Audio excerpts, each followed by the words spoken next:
하나님의 형상이신 예수, 앞으로 예수 그리스도는 누구인가?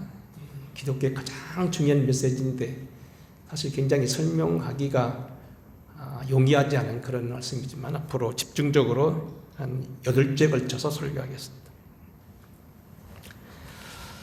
멕시코 전쟁과 남북 전쟁에서 승리를 하고 당시 미국의 유명한 장군 출신으로 문필가가 하나 있었는데 뉴 앨리스라고 하는 그러한 문학가였었습니다.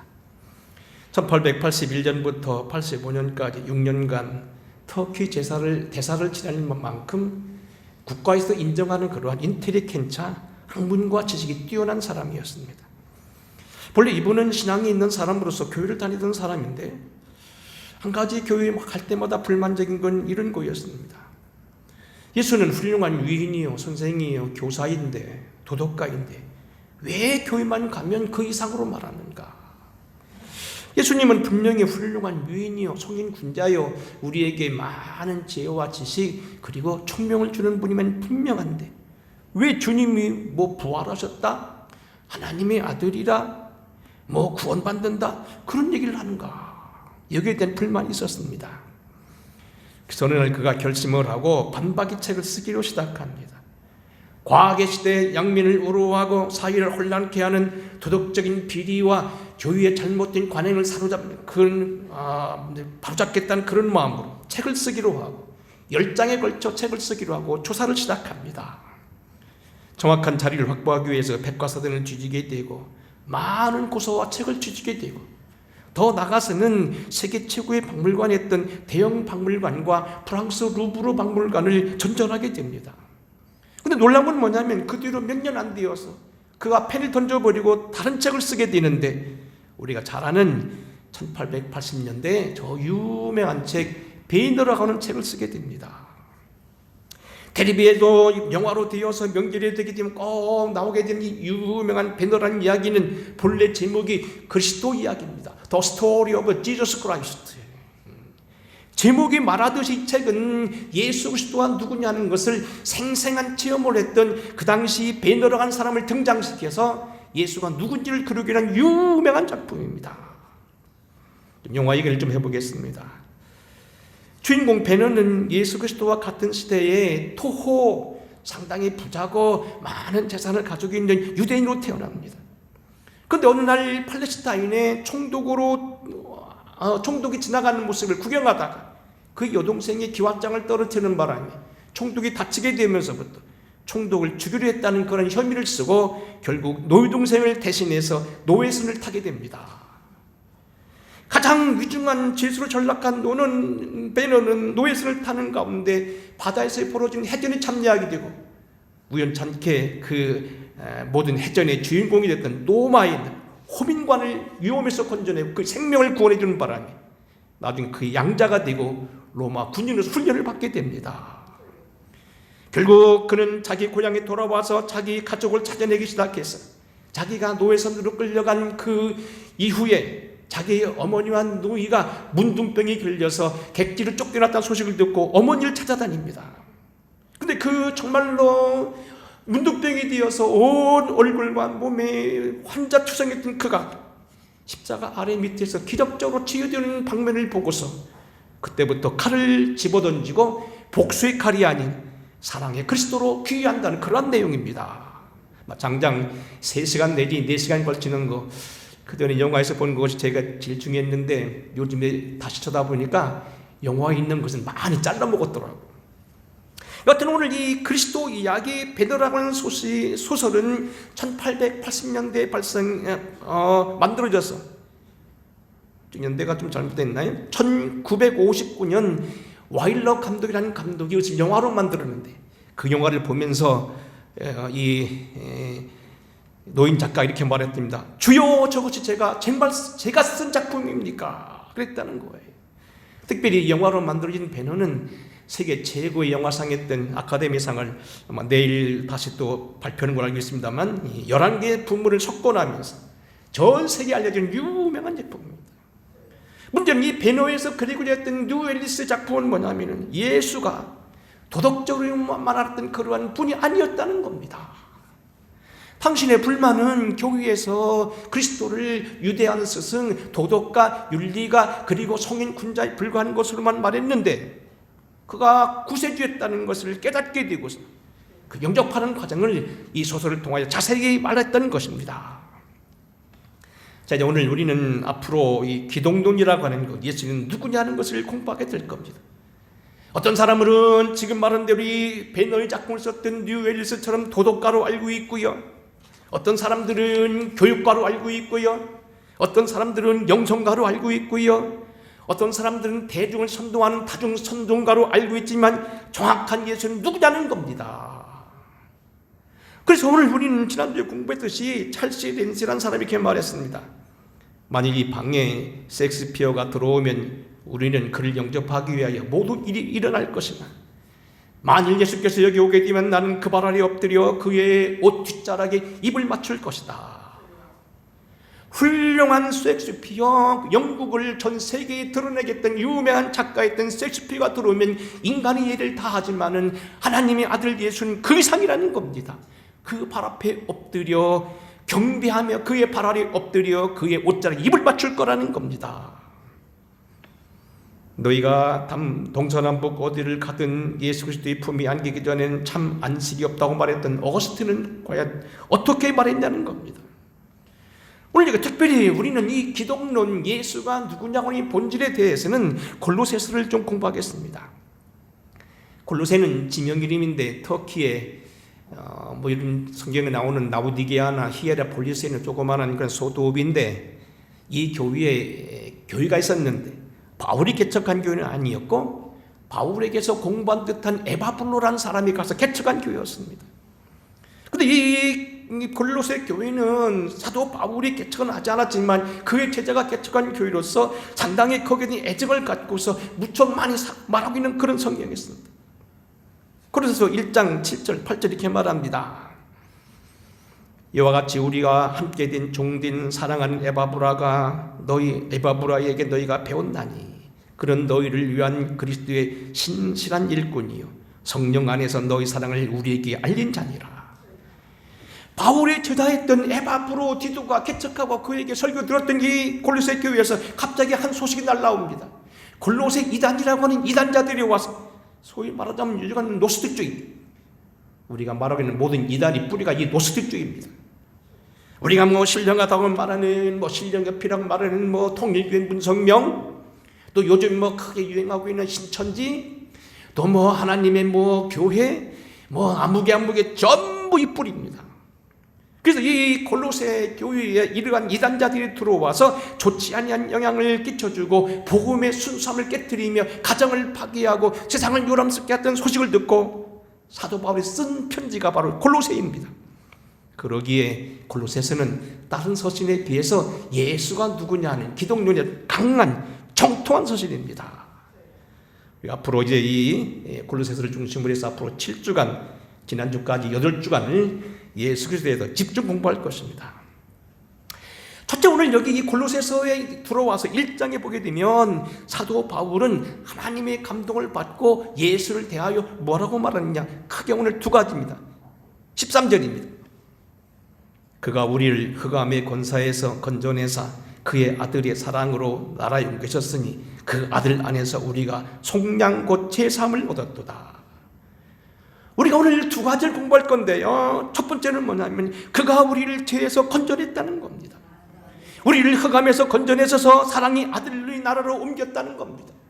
지옥에 있던 우리를 천국으로 인도하였고 절망의 나라에서 소망의 나라로 움직였고 과거는 우리가 사망과 죄악 속에서는 이제는 생명을 얻겠다는 얘기입니다. 1885년 아펜젤러가 처음 이 땅에 왔을 때 그는 재물포항에서 내리자마자 땅에 입맞추며 이렇게 기도했다는 잘 알고 있잖아요. 주여, 우리는 이 부활절에 사망 권세를 이기신 주님 앞에 이 나라에 왔습니다. 죄와 허물로 오늘 매여 있는 이들에게 오늘 빛과 자유를 허락하시옵소서. 우리를 흑암의 권세에서 건져내서 그의 하나님의 나라, 평화의 나라, 사랑의 나라, 기쁨의 나라, 광명의 나라를 옮기셨고 우리를 죄에서 건져서 제사함을 받겠다는 사실입니다. 첫 번째는 뭐냐면 예수가 우리의 구세주, 그 감에서 건져내서 하나님 나라로 옮기시고 우리 모든 죄를 벗기시고 우리로 구원받게 하신 하나님의 아들이었다는 겁니다. 우리가 이 부분은 굉장히 중요한 부분이니까 좀 세밀하게 말하겠습니다. 어떤 이는 교회가 무엇하느냐에 따라서 이렇게 말합니다. 교회 나가보니까, 아니면 우리 자녀들 보니까 교회 나가더니 뭡니까? 조금 발표력이 늘었다. 그저 그냥 교회를 내보냈더니 옛날에는 뭐 텔레비도 없고 특별한 무슨 놀이도 없는 시절에 교회 나가더니 연극도 하고 뭐 무용도 배우고 노래도 배우고 하더니 대중 앞에 쓰는 것을 제가 잘한다. 그래서 훌륭한 인물이 됐다. 뭐 그런 인물 꽤 많죠. 우리나라는 뭡니까? 유명한 조영남, 여기 바로 뭡니까? 삽교교회에서 큰 사람입니다. 우리 감리교 삽교교회에서 큰 사람 조영남입니다. 주님은 결국 누구냐? 사람을 키우고 교회는 사람을 양성하는 거고 발표의 기회를 주어서 비교적 훌륭한 인물들 대중 앞에 서주는 그런 인물들을 만들어냈다. 예수는 교회는 사람을 만들어내는 곳이다. 어떤 사람이 이렇게 말합니다. 인재를 양성하는 거다. 우리가 구한말 역사에 보게 되니까 배제학당을 졸업한 분 중에서 이승만 대통령도 나보고 거기서 공부했던 사람이 주시경 선생도 나보고 거기서 훌륭한 인재들이 많이 나타났다. 양기탁 그 외에 많은 인물들이 우국충정의 인물들이 정치 지도자들이 이승만 대통령을 통하여 많이 나타났다. 배제학당을 통하여 예수가 누구냐? 사람 키우는 사람이다. 그렇게 말할 수 있다는 겁니다. 하지만 우리 주님은 그 이상이라는 겁니다. 마침 오늘 여기 이승만 대통령이 나온 얘기니까 조금 더 얘기해 보겠습니다. 본래 이승만 대통령은 후에 정동교회 장로님이 되고 우리 감리교의 유명한 장로님이십니다만 예수를 믿던 이가 아니었습니다. 그가 결국 20살에 배제학당에 입학한 것은 결코 예수를 믿기 위해서 들어간 사람이 아니었습니다. 이승만은 우리나라가 첫 번에 문을 개방했던 1870년 강화도 수호조약이 강제로 맺어지기 1년 전이었던 1875년 3월 2일 황해도 평산군 마산면 능안골이라는 곳에서 청빈한 가정에서 태어납니다. 그의 아버지 이경선 옹은 세종대왕의 형님이었던 양녕대군의 16대 손이었습니다. 그런데 문제는 그의 아버지 이경선이가 주로 적자 출신이 아닌 서자 출신을 자라다 보니까 왕족이면서도 제대로 대접을 받지 못하고 결국 야인처럼 살게 됩니다. 깨끗한 선비였던 아버지 밑에서 그는 공부를 하기 시작했는데 6살 때부터 천자문을 공부하고 서당에 다니면서 사사오경을 공부하게 되고 문장수를 연구했습니다. 서당에서 치러지는 도강이라는 곳에서 항상 장원을 지내고 또 그리고 상당히 머리가 좋아서 수제적인 머리를 보였지만 그는 13살 때부터 매년 과거에 응시했지만 자꾸 떨어집니다. 그러다가 20살이 되던 1894년 우리나라에 청일전쟁이 발발합니다. 그래서 우리가 청나라와 일본은 게임도 안 되고 일본은 저 밑인 줄 알았더니 일본이 청나라를 이기는 거 보게 되고 정신을 차리게 됩니다. 이거 세상이 뒤바뀌었구나. 그리고 그는 당시 아펜젤러가 개교할 배제학당에 입학을 하게 됩니다. 목적은 뭐냐면 영어 공부하고 세상을 알자는 거였습니다. 거대한 청나라가 조그만 일본에서 패망하는 모습을 보고 이거 세상이 뒤바뀌었고 이게 그냥 그대로 되는 건 아니라 깨달았기 때문에 그가 배제학당에 들어간 건 신앙적인 의미가 아니고 그가 욕심 사나워서 성공하기 위한 그런 학문적인 열심을 했다는 겁니다. 배제학당에 들어간 이승만은 영어 공부를 치중하면서 역사, 지리, 산수, 성경 등 교양과정을 인부했고 그 학교에서 의무적이었던 아침 예배에 의무적으로 참석하게 됩니다. 이미 미국으로부터 들어왔던 고학력의 선교사들로부터 미국 독립전쟁사와 건국사를 공부하게 되고요. 남북전쟁사, 노예해방 등 법치주의 아래에서 누린 미국 어떤 의식을 많이 공부하게 됩니다. 후에 맥어더 장군의 얘기 들으면 자기는 미국 사람이지만 이승만 대통령이 미국 역사에서 더 잘 알고 있다고 탄복했다는 이야기입니다. 어떤 문제는 그가 배제학당에 크게 되는데 세상 학문을 가지고 하는데 그런 사실 기독교인이 그때까지 아니었습니다. 그러다가 1899년 국가 반란죄에 가담하게 되어서 감옥에 갇히게 됩니다. 그는 새겨보게 되면 큰 칼을 차고 손에는 뭡니까 수갑을 차고 발에는 족쇄를 차고서 죽음의 공포에서 몰려 있었습니다. 역적들이 옛날에 삼족을 멸하는 거니까 얼마나 무서웠겠습니까? 그러다 그가 이렇게 회개합니다. 한번 제가 읽어보겠습니다. 나는 본래 예배에 이따금 참석하였고 그리스도는 구원의 이상 그 무엇을 포함하겠다고 생각은 했다. 그리스도는 동포회와 봉사의 복음을 나에게 베풀어 주었다. 나는 이 애국 종교가의 가르침에 마음을 두었고 그리스도는 공자와 동일한 위치에 있는지도 모른다고 가슴 깊이 생각하게 되었다. 그러나 그 이상의 것은 생각할 수는 없었다. 이 장장 나중에 이분이 뭡니까? 선교사들 도움을 받아서 방면을 받고 미국으로 유학을 떠납니다만 7개월 동안 손에는 수갑, 다리에는 족쇄, 목에는 10kg가 넘는 큰 관을 쓰고 결국 칼을 차고서 미군주 생활을 하게 됩니다. 공포 속에 시달리게 되고 죽음의 공포에서 그는 해다가 어느 날 그는 사람을 보내서 성경과 영어 사전을 달라고 해서 선교사들이 그걸 넣어주게 되었고 그곳에서 결국 귀화하게 됩니다. 그 과정을 그가 나중에 쓴 책에 자세히 나와 있습니다. 이렇게 되어 있습니다. 나는 감방에서 혼자 있으면서 성경을 읽었다. 그런데 선교학교, 배제학당을 말하겠죠? 선교학교 다닐 때에는 그 책이 나에게 아무런 의미가 없었는데 이제 그것이 나의 깊은 관심거리가 되었다. 나는 어느 날 선교학교에서 어느 선교사가 설교했던 하나님께 기도하면 하나님께서 그 마음의 기도에 응답을 주신다는 말씀이 생각났다. 그래서 나는 평생 처음으로 감옥에서 이렇게 기도했다. 오 하나님, 나의 영혼을 구해 주십시오. 오 하나님, 우리 나라를 구해 주십시오. 라고 기도했다. 그때 금방 감방이 빛으로 채워짐을 갖았고 나의 마음이 기쁨이 넘치고 평안을 누리면서 나는 완전히 편한 사람이 되었다.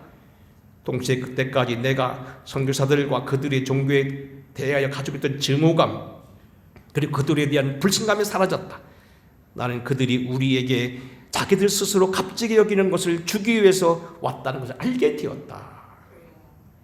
처음에는 이 이승만이 배제학당 들어간 건 결코 종교 때문에 들어간 것도 아니고 그는 선교사를 믿고 선교사를 사실 증오했던 사람인데도 나중에 그가 어려움을 당하게 되니까 하나님께 기도하면서 다시 깨닫게 됐다는 얘기입니다. 성경을 읽으면서 점점 열어지게 됐다는 겁니다. 그래서 그동안 얼룩졌던 두려움이 사라지게 되고 활력이 솟아나게 되고 감옥에서 전도를 시작했어요. 거기 있는 동안 무려 40명의 관료들에게 복음을 전합니다. 선교사에 대한 인식이 바뀌게 되고 점점 미국에 대해서 관심을 갖게 되고 나가서 기도 생활했는데 평생 기도하면서 영광을 주는 사람이 되었다 그런 얘기입니다. 그래서 오늘 우리가 알다시피 이승만을 중심으로 해서 애국제사들이 많이 나타났습니다. 감리교만 하더라도 서재필 박사, 김구 선생님, 이동영, 양기탁, 남궁옥, 윤치호, 이준열사, 이상설, 주시경, 유관순, 신석구 다 감리교들입니다. 감리교들 떠나서 또 조만식 장로라든지 이승훈 장로라든지 안창호 선생, 이상재, 김규식 박사 전부 기독교인들이고 김규식 박사도 장로입니다. 그 중에서도 안창호 선생님은 물론 우리가 4월 1일 날 여성교회 대학교에 있는 하늘샘교회 옛날에 천안제일교회인데 그 교회 담임자에 안창호 목사가 있는데 동명이인인데 다른 분인데 안창호 선생님 보면 안창호 선생도 신학교를 졸업했다는 겁니다. 그러다 나중에는 목회를 하다 그만두고 독립운동가로 바뀌었다는 얘기입니다. 독립선언문을 초안했던 최남선이 이렇게 말합니다. 당시 나는 의식적인 기독교 신자는 아니었습니다. 천도교 신자는 물론 아니고 불교 신자도 아니었습니다. 하지만 나는 대체로 어려서부터 기독교 서적을 읽었고 당시 애국지사들은 대개가 기독교인들이었던 만큼 그들과 무시로 상중하여 하다 보니 자연 그리스도적인 사상을 가지게 된 것도 사실입니다. 독립이니 자유이니 평등이니 정의니 하는 말에 다 기독교에서 나온 것인 만큼 나의 사상에서 기독교적 영향을 빼면 도저히 이해할 수가 없습니다. 문제는 뭐냐면 지금 오래 얘기했습니다만 어떤 사람들은 말합니다. 그러므로 구한말의 인사들을 보게 되면 기독교인들이 많으니 예수는 인재를 양성하는 사람이고 애국자를 만들어내는 것이다. 하지만 그 자체가 그리스도의 목적은 아니라는 겁니다. 어떤 이들은 예수 믿고 복을 받는 사람들이 많은 걸 보게 되고 예수를 사업가나 어떤 우리를 부욕해 하는 그런 세상의 어떤 그 풍요게 하는 분이라고 얘기합니다. 하지만 주님은 그 이상이라는 겁니다. 우리가 그동안 여러 번 말했던 대우그룹의 김우중 사장님, 그의 어머니는 독실한 그리스도인이었습니다. 그는 그 책에 나는 세계는 넓고 나의 할 일은 많다는 책을 보게 되면 그분은 나의 모든 경영을 기독교에서 배웠다고 말합니다. 종종 사장도 언젠가 제가 한 신문에 보니까 그분도 당신의 모든 기독교 가정 예식은 기독교식으로 한다는 걸 제가 직접 본 적이 있었습니다. 세계 많은 사람들이 그리고 그 안에 있는 사람들이 예수를 믿고 부자가 됐습니다. 우리가 잘 아는 세계적인 대부였던 록펠러 많은 말씀 안 돼도 알 겁니다. 주식 투자를 해서 많은 재산을 가지고 않고도 세계적 갑부적인 갑부가 되어서 노벨상보다도 몇 배의 상급을 주는 존 태플턴, 이분도 독실한 크리스찬입니다. 그래서 오늘 우리는 그리스도 안에서 우리는 복받고 예수 믿은 사람들이 3대가 되어지게 되면 경제적인 복을 받고 다 한다고 이렇게 모든 사람 얘기합니다만, 그래서 예수는 우리를 부육하는 분이다. 하지만 예수는 그 이상이라는 겁니다. 어떤 사람들은 예수 믿는 사람들은 이렇게 말합니다. 훌륭한 자선사업가나 사회복지사나 때로 훌륭한 사회적인 인재들을 나타나는 걸 보게 되고 우리 주님은 훌륭한 사회복지사를 만들어낸다고 얘기하지만 주님은 그 이상입니다. 여러분, 감리교 창시자였던 존 웨슬리를 가만히 연구해 보게 되면 그는 아주 유능한 사회사업가였습니다. 예배당을 소유하고 그는 예수 그리스도를 전도하는 사람이었습니다만 그의 모든 교회는 사회 대중을 향하여 개방되어 있었습니다. 그는 젊어서부터 병원을 자주 신방했고요, 감옥을 가서 많이 들여다보고 죄수들을 위로했고요, 병든 사람들을 많이 인도했습니다. 그는 여권신장이나 청소년들 인권을 위해서 많이 일했습니다. 그는 흑인들이 노예사방을 위해서 기도했고, 오늘날 우리가 하기 어려운 사회 환경들, 요즘에 와서 우리는 뭐 날씨에 대해서만 얘기하고 뭐 탄소 중립을 얘기합니다만 사실 이 모든 것들이 다 뭡니까? 요한의 신랑만 주장했던 겁니다. 그래서 얼마 전부터인가 하버드를 비롯한 미국의 많은 신학교들이 이 존 웨슬리 신학을 많이 공부하고 거기에 눈독을 들인 이유가 바로 그렇다는 겁니다. 바로 교회 안에서는 이런 것도 있습니다. 그래서 교회마다 때로는 환경에 대해서 말할 수도 있고요, 국가 정치에 대해서 말할 수 있고요, 때로는 어떤 잘못된 어떤 교육에 대해서 말할 수도 있지만, 그러나 예수님은 이 모든 것에 그보다 우위라는 겁니다. 본문으로 돌아오면 그가 우리를 흑암의 권세에서 건져내서 그의 사랑의 아들로 옮기셨다, 제사함을 받겠다는 겁니다. 지극한 영성가게 됐던 욥은 주님에 대하여 이렇게 예언합니다. 내가 알기에는 나의 대속자가 살아계시니 마침내 그가 땅 위에 서실 것이라 그럽니다. 많은 고난을 받고 어려움을 당하는 욥이 하나님 앞에 신음하며 기도하면서 찾아낸 어떤 그 복음은 뭡니까? 나의 대속자가 살아계시다는 겁니다. 이 대속자가 언젠가 땅에 설 거라는 겁니다. 예수가 우리의 아픔과 슬픔과 모든 걸 다 감당하고 우리를 주님 앞에 인도할 거라는 이야기입니다. 우리를 하여금 천국 백성이 되게 할 거라는 겁니다. 우리를 변호해 줄 거라는 겁니다. 우리를 대속하여 이제는 주님 앞에서 떳떳한 존재로 세워주실 거라는 겁니다. 로마서 대속의 원리는 로마서 이렇게 말합니다. 모든 사람이 죄를 범하였으며 하나님의 영광에 이르지 못하더니 그리스도 예수 안에 있는 속량으로 말미암아 하나님의 은혜로 값없이 의롭다함을 얻은 자 되었느니라. 이 예수를 하나님이 그의 피로써 믿음으로 말미암는 화목제물로 세우셨으니 이는 하나님께서 길이 참으시는 중에 전에 지은 일을 간과하심으로 자기의 의로우심을 나타내미며 이제 우리를 또한 예수를 믿는 자를 의롭다 하심이라고 말합니다. 옛날 구약 성경에 많은 사람들은 죄를 지었을 때 그 죄를 대신해서 양과 소를 잡고 생물을 때리는 목숨을 끊으면서 그의 피를 바침으로 그가 대속한다고 믿었는데 바로 예수님이 우리 이런 화목제물로 삼으셨다는 겁니다. 우리가 죄에 있음에도 불구하고 우리를 예수 믿게 하여서 그의 은혜로 말미암아 이제 하나님 앞에 떳떳하게 화목을 누리게 됐다는 겁니다. 주님은 누구시냐? 구세주라는 겁니다. 예수 그리스도가 우리의 흑암에서 건져내서 하나님 나라에 옮기신 것을 찬양하고 경배하는 저와 여러분 되기를 바랍니다. 이제 오늘 또 하나의 키포인트는 뭐냐면 하나님의 형상입니다. 15절입니다. 우리 두 번을 같이 읽어보겠습니다. 1장 15절 중요한 정의죠. 시작. 그는 보이지 않는 하나님의 형상이요 모든 피조물보다 먼저 나신 이니. 한 번 더. 그는 보이지 아니하는 하나님의 형상이요 모든 피조물보다 먼저 나신 이니. 하나님의 형상이라는 것은 영어 성경을 보게 되면 이미지라는 말로 되어 있습니다만 나타내 보여지는 그러한 모습이라는 겁니다. 하나님은 invisible, 여기 보이지 않는 하나님이라고 있는데 이것은 영어로 더 invisible God라고 되어 있습니다. 비디오란 말이 뭡니까? 보였다는 얘기고 invisible란 뭡니까? 안 보인다는 얘기입니다. invisible이란 말은 뭐냐면 볼 수 없는 하나님. 이게 무슨 얘기냐면요, 하나님은 본래 볼 수 없는 분이신데 이것은 영으로 계시고 빛으로 계시기 때문에 이스라엘 전설에 의하면 예수님을, 하나님을 보는 사람, 직접 보는 사람 그냥 즉사한다는 겁니다. 이 하나님은 절대로 우리가 볼 수 있는 그런 분이 아니라는 겁니다. 그래서 우리가 요한계시록을 본다든지 이런 많은 성경에 보게 되면 보좌 위에 빛 가운데 계시는데 감히 그 앞에 머리를 들지 못하고 볼 수가 없다고 말합니다. 다만 그의 보좌 옆에 계신 예수 그리스도를 본다는 겁니다. 먼저 이 부분은 중요한 부분이니까 제가 흐르지 않기 위해서 객관적 해석을 위해서 호크마 주석을 좀 읽어보겠습니다. 이 보이지 않는 하나님 형상이라는 단어입니다. 그리스도가 하나님의 형상이라는 것은 고린도후서 4장 4절에도 나오는 표현이다. 복음서에 의하면 본래 하나님을 본 사람이 없으되 아버지 품속에 있는 독생하신 하나님이 나타내셨다고는 요한복음 1장 18절에 개말했고, 예수 자신은 나를 본 자는 아버지를 보았다고 선언하기도 했다. 이것은 그리스도가 불가시적인 하나님의 분명한 현현임을 말해주는 것이다. 그러나 그것은 물질적이거나 신체적인 의미에서 그렇다는 것이 아니라 하나님의 본질에 대한 표현이다.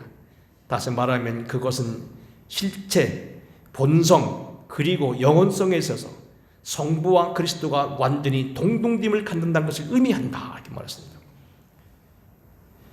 이것은 하나님에 대한 본질의 표현인데, 다시 말하면 실체, 본성, 그리고 영원성에 있어서 성부와 그리스도가 완전히 동등됨을 갖는다는 걸 말하는 것이 하나님의 형상이라는 단어입니다. 다시 말씀하겠습니다.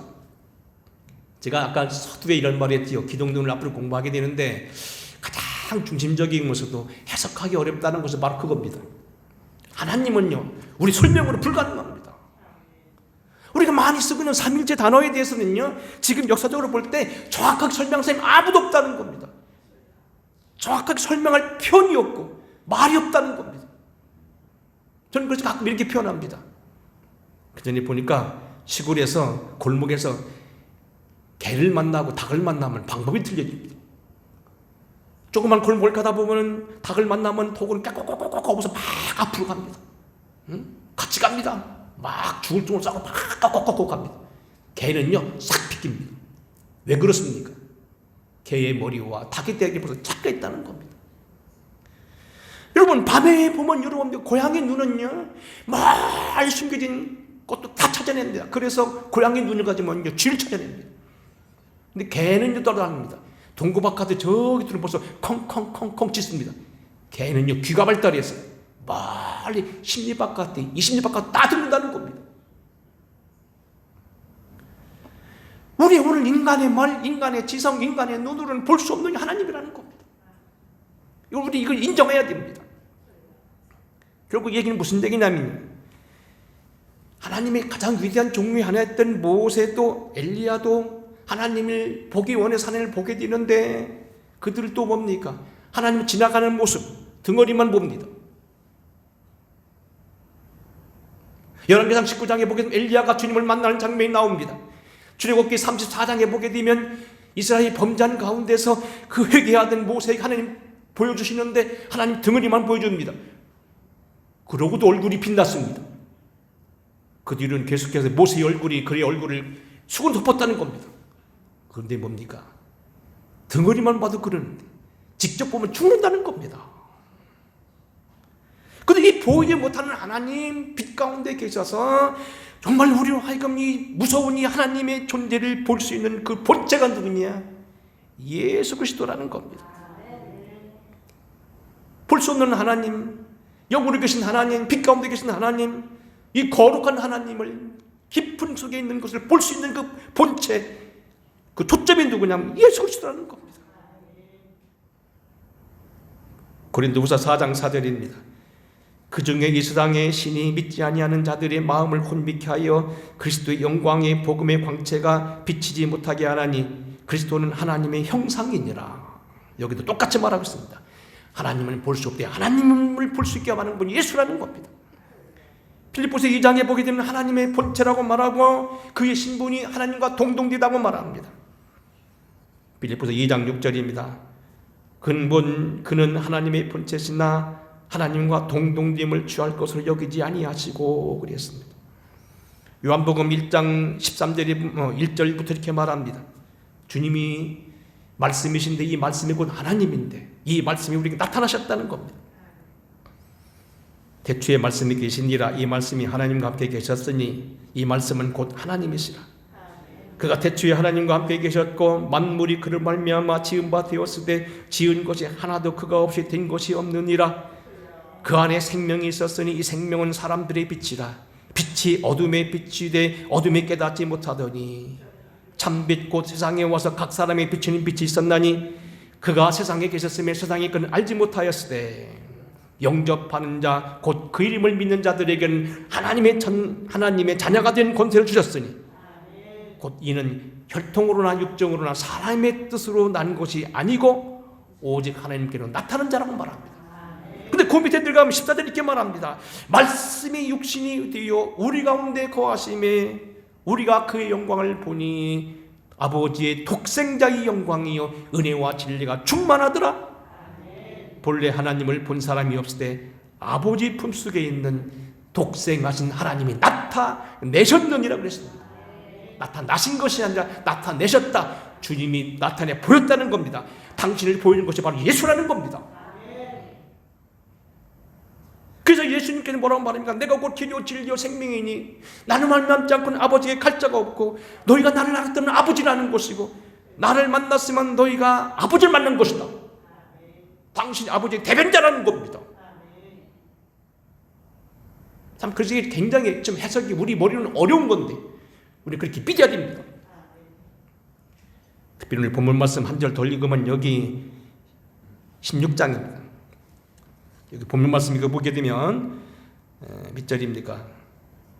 그 15절 후반절입니다. 그는 보이지 아니하는 하나님의 형상이시요 모든 피조물보다 먼저 나신 이시니 그랬습니다. 먼저 나셨다는 단어입니다. 사실 이것은 여러분들은 참 알기 어렵습니다만 신학교에 가게 되면 이 기독론에 대해서 공부하면서 아타나시우스, 아리우스 이런 얘기를 하게 되면서 이 초대교회에서 근 50년, 100년 싸웠던 논쟁이 있었습니다. 이 아리우스라는 사람은 이런 얘기입니다. 이방인 가서 하나님이 둘이라 셋이다 말하는 것이 어렵다는 겁니다. 그리고 어떻게 하나님이 어떻게 성부와 성자와 성신이냐는 겁니다. 아까 말한 대로 이것은 좀 어렵다는 개념입니다. 그래서 아리우스가 뭐라고 말합니까? 예수는 피조물이다 이렇게 말했습니다. 그 아타나시우스 끝까지 사도 바울의 편을 따릅니다. 그래서 어떻게 합니까? 예수는 하나님 아들이야.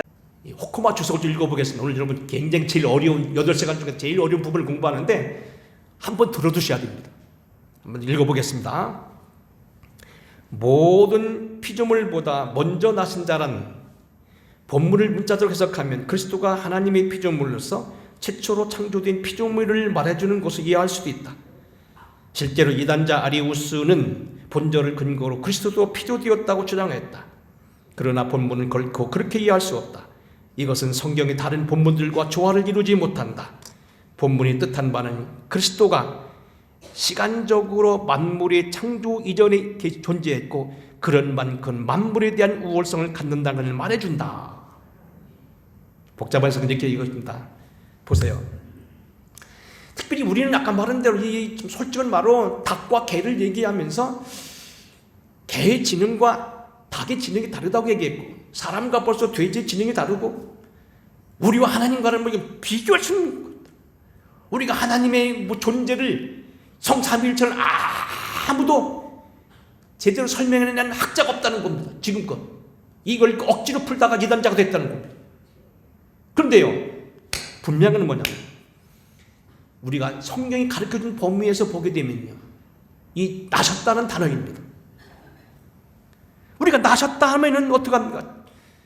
대개 우리는 이 나셨다는 단어가 되면 아이고 저거 내가 난 거니까 그렇게 생각하고, 그렇지만 이 나셨다는 굉장한 의미가 있습니다. 특히 우리나라는 옛날에 아기를 낳고서 많이 죽기도 했습니다만 사실 그런 거 아니라는 겁니다. 특히 여러분들은 나셨다는 단어와 지음받았다는 단어를 잘 구별하셔야 됩니다. 나셨다는 건 뭡니까? 이건 생명을 다루는 겁니다. 사실 우리 요즘에는 뭐 그 산부인과 발달해서 뭐 제왕절개로 뭐 허리 어디를 찢는지 모르겠습니다. 허리를 찢어가지고서 뭐 아기를 뭐 뺀다고 그러죠. 그래서 뭐 아기가 나오는 글이 나오는 게 아니고 거꾸로 나온다고 하더라고요. 그래서 뭐 이게 제왕절개 그렇게 얘기하는데, 사실 옛날에는 어떻게 합니까? 아기 낳으러 들어간 사람은요, 자기가 신었던 신발을 물끄러미 쳐다보고 들어간다는 거 아니에요. 내가 또 다시 저 신발을 신을 수 있을까? 응? 우리 아마 오촌 그 당숙모도 아기 낳다 그 부철이라고 하는 우리 저 동생 하나를 낳고 죽었습니다. 참 이 생명 다투는 일입니다. 자녀는 내 생명입니다. 그리고 여기 자녀라는 게 뭡니까? 낳는다는 얘기는 낳는 순간 이 아이는 아버지와 똑같은 권리를 갖습니다. 아버지가 나중에 돌아가신 모든 재산이 아들에게 다 유의명이 되어 있습니다. 물론 자녀가 여러분 나누기도 합니다만 여하튼 법적으로 보게 되면 나가게 되는 겁니다. 그리고 낳는 순간 아이는 똑같은 하나님 앞에 오늘 영적 존재로서 권리를 갖습니다. 그래서 우리가 함부로 뭐 아이라고 해서 방기한다든지 내버린다든지 이러면 살인죄에 해당되는 겁니다. 문제는 여러분 잘 들으셔야 되는 건 뭐냐면, 만들어진다는 것은 내 마음대로 할 수 있고 폐기할 수 있지만 낳는다는 것은 그 자체가 나입니다. 내 생명입니다. 특별히 예수님께서는 하나님의 아들이라고 했습니다. 독생하는 아들이라고 했습니다. 모든 겁니다. 동일한 겁니다. 지금 말한 대로 만들어진 것은 버릴 수도 있고 폐기시킬 수도 있고 내버릴 수도 있지만 아이를 독생하신 아들은 나의 모든 것입니다. 이것은 말하는 동질성을 말한다는 겁니다.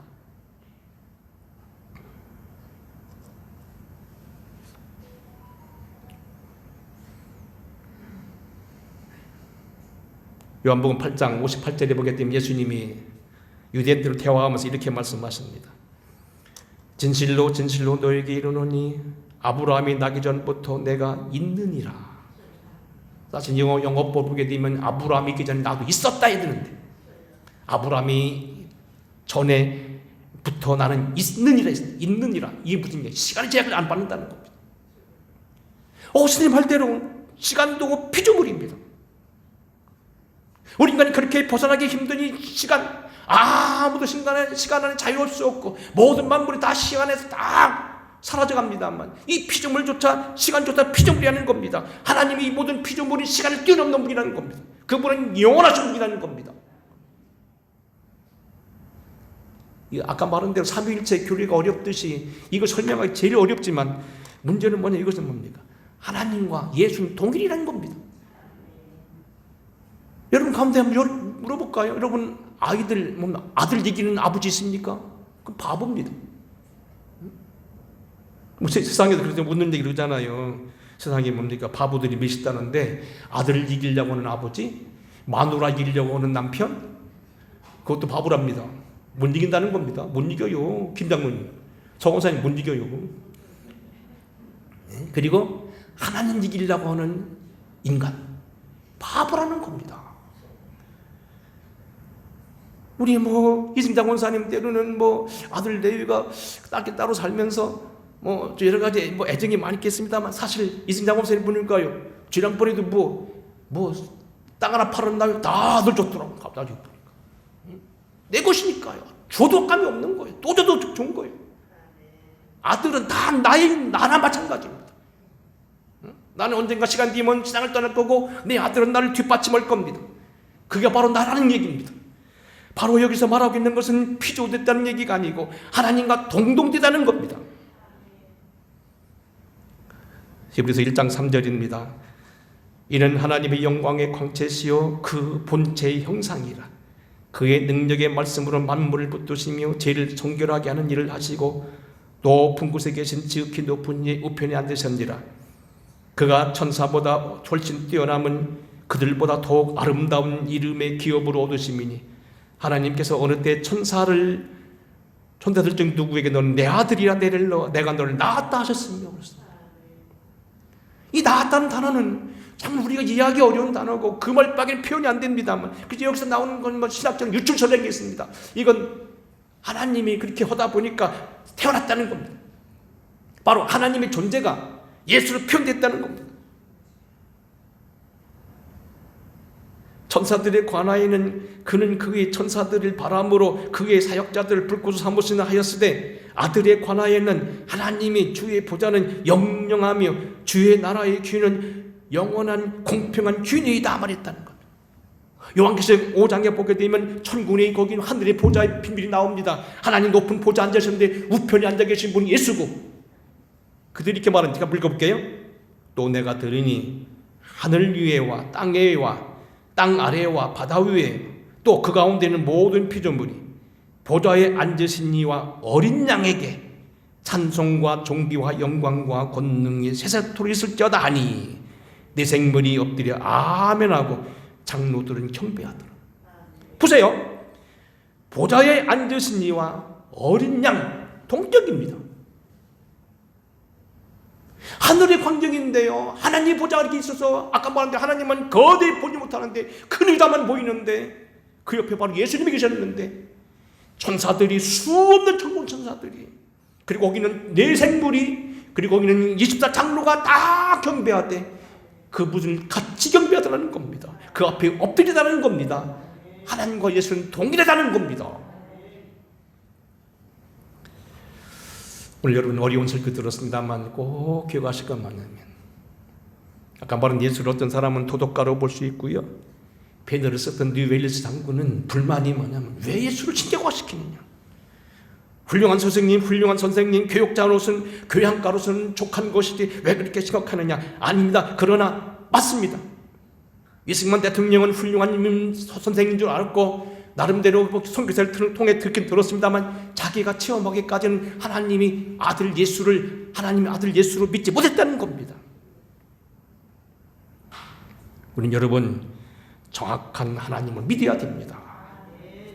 그는 보이지 않는 하나님의 형상이요 모든 피조물보다 물보다 먼저 나신 이니 그는 근본 하나님의 본체시나 하나님과 동등됨을 취할 것으로 여기지 아니하시니 태초에 말씀이 계시니라. 이 말씀이 하나님과 함께 계셨으니 이 말씀은 곧 하나님이라.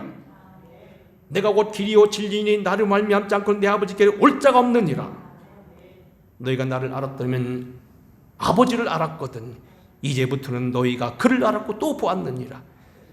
시몬 베드로가 대답하이르되 주는 그리스도시요 살아계신 하나님 아들입니다. 그때 주님이 뭐라고 했습니까? 내가 복이 있도다.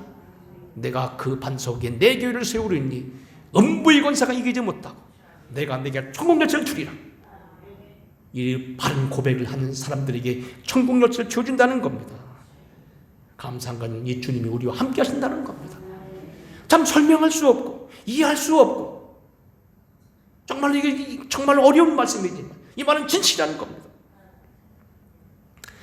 마침 생각났습니다. 시간이 다 되었기 때문에 얘기만 끝내겠습니다. 종교교육을 아주 오래오래 받고 태어나서부터 경건하게 태어났던 인도의 한 성자가 예수의 소식을 듣게 되었습니다. 그리고 하나님의 아들이 예수라는 소식을 듣게 되고 충격을 받습니다. 그리고 그가 고민에 빠지게 됩니다. 어떻게 신이 인간이 될 수 있느냐. 그러면 다른 건 다 이해가 되고 훌륭한 선생인 줄 알게 되고 예수를 따라간 사람들은 선교사들처럼 잘 살고 하는 것까지는 이해가 되는데 이 말이 이해가 되지 않았습니다. 고민에 빠졌습니다. 그래도 어느 날 그가 산을 걷다 갑자기 이상을 보게 됩니다. 까만 개미떼들이 어딘가로 흘러가는 거 있습니다. 여러분 아시다. 시골에 보면 알잖아요. 개미. 수없는 개미가 어딘가 이동을 합니다. 근데 그때 저기서 소 한 마리가 걸어옵니다. 초복, 초복, 초복, 초복. 이 성자는 갑자기 급해졌습니다. 저 많은 개미들이 저 소의 발굽지에서 다 죽어갈 거라는 걸 칩니다. 그래서 그가 막 갑자기 깨달았습니다. 그렇구나.